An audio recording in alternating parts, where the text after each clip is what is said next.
Your son, Michael, Mm-hmm. has kind of the reverse background to work from into his career, Mm-hmm. and it is in films as well. Now,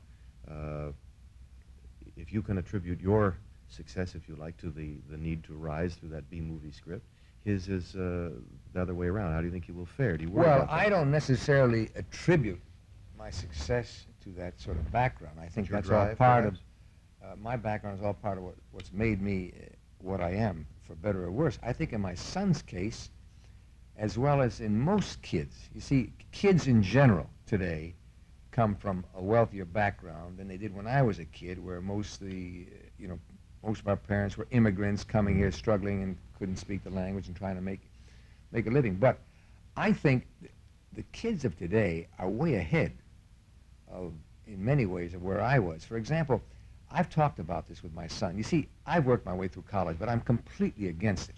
I think that's the biggest waste of time. I think it's criminal for a kid to have to spend time working as a gardener or waiting on tables when he should be spending that precious time studying, sports, with a girl. Really, I think I've never been, one who said, by God, I want my kids to work their way through college. Now, I want my kids to work, and they work when they're working, but I am against them working their way through college. But I have found that my son Michael, and most of his kids like him, they are thinking about things that took me a long time to think about. You see, a lot of this stuff that we laugh about, where the kids are talking about, well, what's your bag? Are you doing your thing? Where is it at? What I'm trying to get at, while we were so busy just thinking about making enough to exist, to go from day to day and work to, get enough to eat and that, they didn't have to worry about that. So a lot of them have spent that time in a much more profitable way, and that is by really thinking. And I think kids of today, much more than when I was a kid, are thinking about important things, about, what is it all about? What do they really want?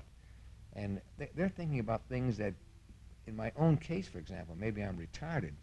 It took me years later to address myself to what I call the important questions of any human being. What am I doing? I mean, finding how you relate to the rest of the world. And I think that in that way, I think all young kids, or most young kids, let me say, and my son included, are thinking about the right things. And I think very often when the so-called older generation thinks, a young kid seems to be such a kook, I think very often he's going through a very healthy period. He's asserting himself. He's being rebellious. That's how a kid should be. It's out of that kind of a attitude that he'll develop. In the same way that I suppose my rebellion and all that was in working hard and insisting that I go through, making myself work my way through school and all that. Their rebellion is in a more productive channel.